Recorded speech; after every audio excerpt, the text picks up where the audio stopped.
बोलिए गणपति भगवान की जय, बोली लक्ष्मी मैया की जय। दिवाली की कथा।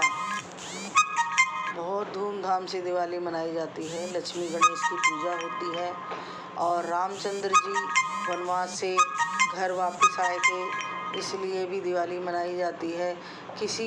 यह कथा है, किसी नगर में एक साहूकार रहता था। उसकी एक बेटी, वह रोजाना घर के सामने लगे पीपल से पेड़ पे जल चढ़ाती।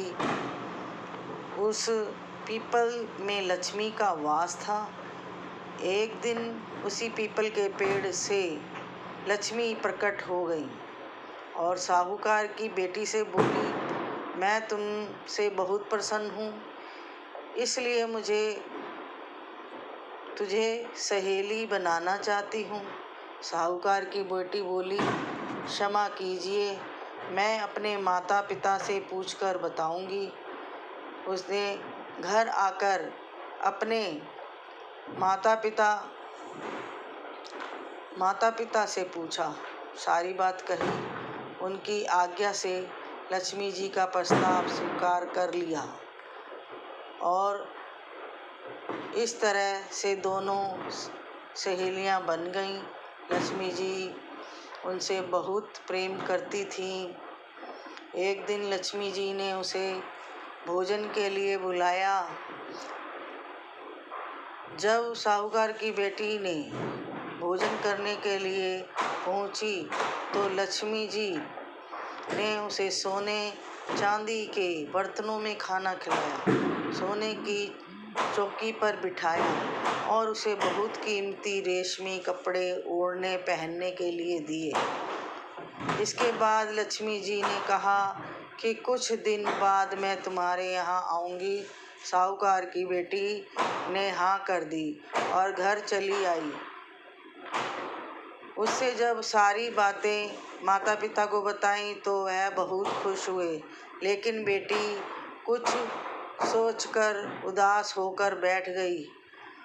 जब साहूकार ने इसका कारण पूछा तो उसकी बेटी बोली, लक्ष्मी जी का वैभव बहुत बड़ा है, इन्हें कैसे संतुष्ट कर सकूंगी। यह बात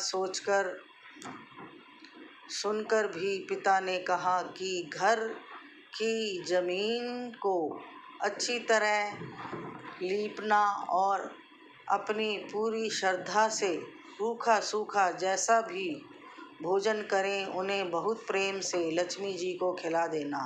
पिता बात पूरी ही करने वाले थे कि एक चील कहीं से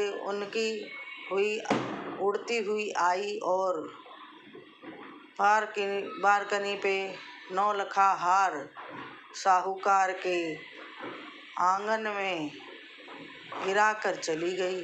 यह देखकर साहूकार की बेटी खुश हो गई। उसने पिता की बात मानी और घर से सुंदर तरीके से सजाया, जमीन की सफाई लिपाई की।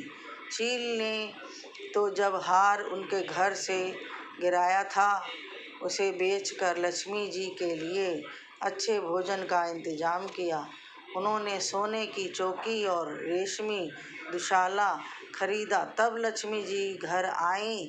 साहूकार की बेटी ने उन्हें सोने की चौकी पर बैठने को कहा। इस पर लक्ष्मी जी ने कहा, इस पर तो राजा रानी बैठते हैं। इतना कहकर यह साफ जमीन पर ही आसन बिछाकर बैठ गईं और बहुत प्रेम से भोजन किया। वह साहूकार के परिवार से आदर सत्कार से बहुत खुश हुई और उनका घर सुख संपत्ति से भर गया। तो यह सुनकर पिता ने कहा कि घर की जमीन, अब पिता और बेटी बहुत ही प्रसन्न हुए। माता लक्ष्मी ने उनका घर धन संपत्ति से भर दिया और खुशी खुशी वो रहने लगे। बोलो लक्ष्मी मैया की जय। बोले गणपति भगवान की जय। ओम जय लक्ष्मी नमो नमः।